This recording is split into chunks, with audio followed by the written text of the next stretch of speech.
Howdy ho, pitchers. Give me just a second here, because I think I've almost got it fixed.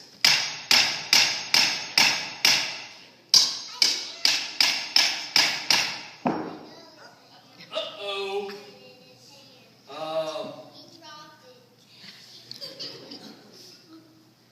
Anybody know what this thingamajig does?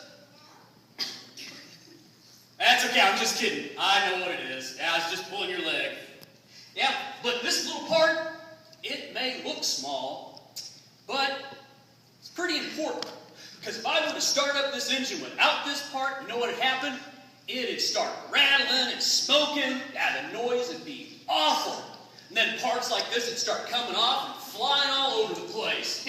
Before long, the whole engine would start coming apart.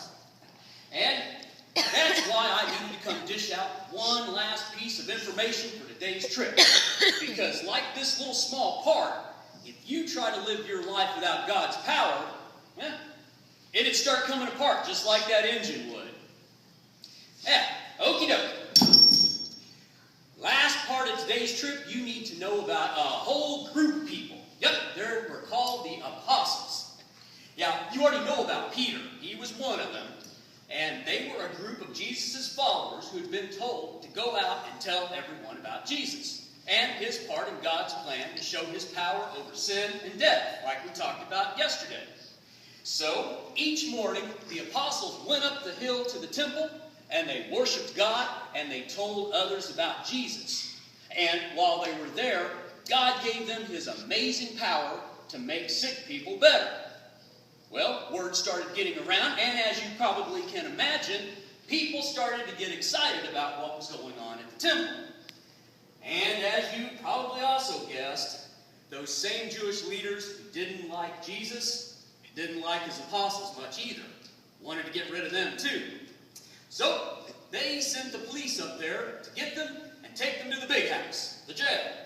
So, that put it into the apostles, right? Wrong! Nope. God used his amazing power to send an angel into that jail. That angel walked those apostles right out of that place. And he told them to go back to teaching and preaching at the temple. So, next morning comes, those Jewish leaders can't find those apostles anywhere in that jail. That place was locked up tight and empty. And it made them mad when they found out where the apostles were. Back up at the temple, teaching and preaching.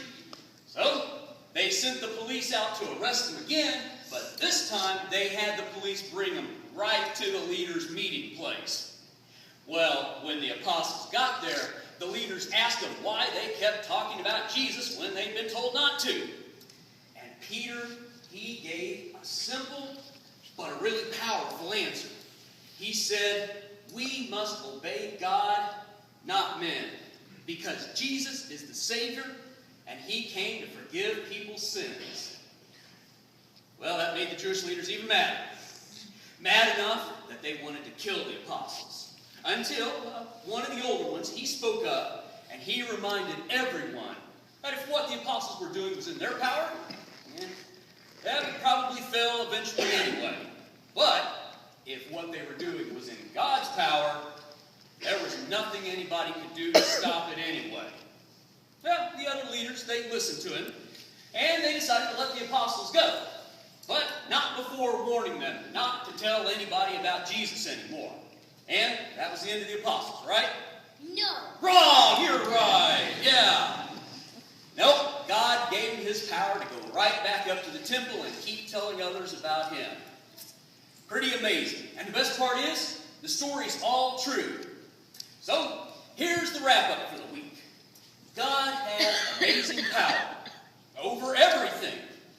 And he'll give you the power to lead your life, live it right, tell others about him, if you just let him.